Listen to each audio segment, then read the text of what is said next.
ষষ্ঠ শ্রেণীর শিক্ষার্থীরা, তোমরা গত ক্লাসে ট্রান্সফরমেশন অফ সেন্টেন্সের অ্যাফার্মেটিভ থেকে নেগেটিভ সেন্টেন্স করার রুল 1 এবং 2 শিখেছিলে।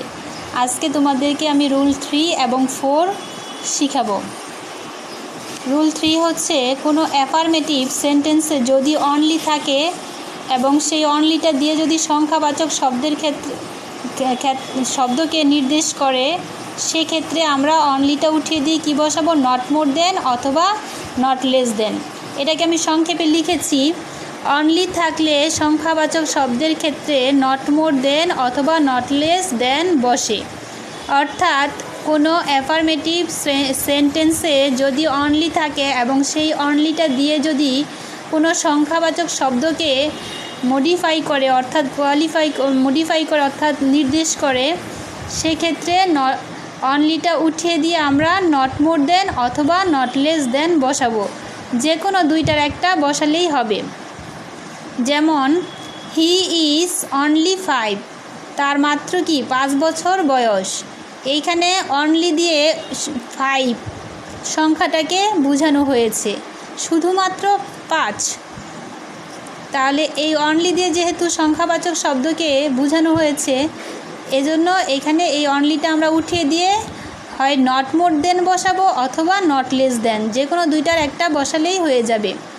তাহলে আমরা এটাকে নেগেটিভ করি। এখানে লেখা আছে নেগেটিভ, যেহেতু এটা একটা অ্যাফার্মেটিভ সেন্টেন্স এবং অনলি আছে, সেই অনলিটা দিয়ে সংখ্যাবাচক শব্দকে নির্দেশ করেছে, সেই জন্য আমরা এখানে নট মোর দেন অথবা নট লেস দেন বসাবো।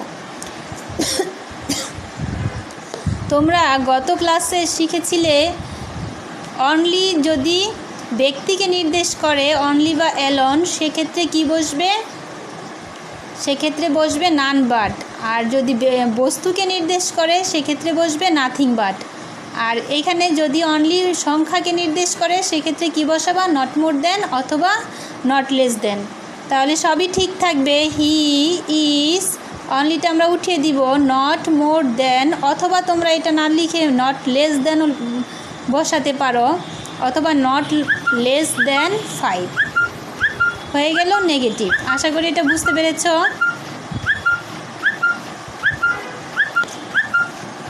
রুল 4, যদি কোনো অ্যাফার্মেটিভ সেন্টেন্সে মাস্ট থাকে, তাহলে সেক্ষেত্রে কি বসাতে হয়? ক্যান নট বাট অথবা ক্যান নট হেল্প।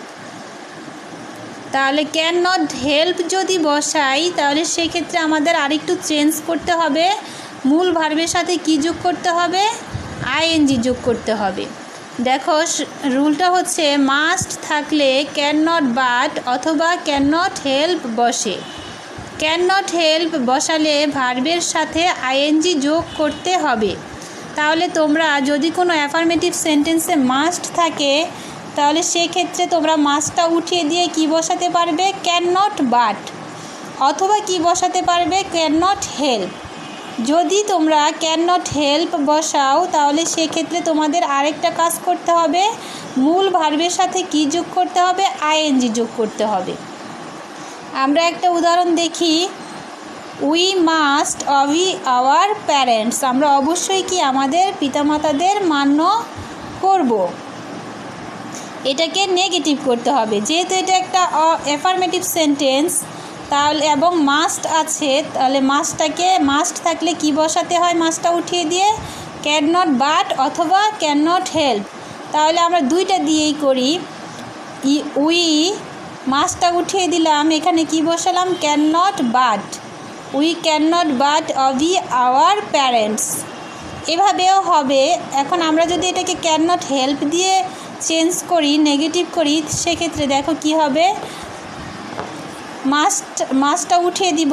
উই মাস্টের এখানে কি বসাবো? ক্যান নট হেল্প অবি। এখানে মূল ভার্ব হচ্ছে, এটা মাস্ট হচ্ছে মডাল ভার্ব। তোমাদেরকে আমি মডাল ভার্ব শিখিয়েছিলাম মডাল ভার্বের ক্লাসে। মাস্ট মডাল ভার্ব এবং এই অবিটা হচ্ছে মান্য করা, এখানে এটা হচ্ছে মূল ভার্ব।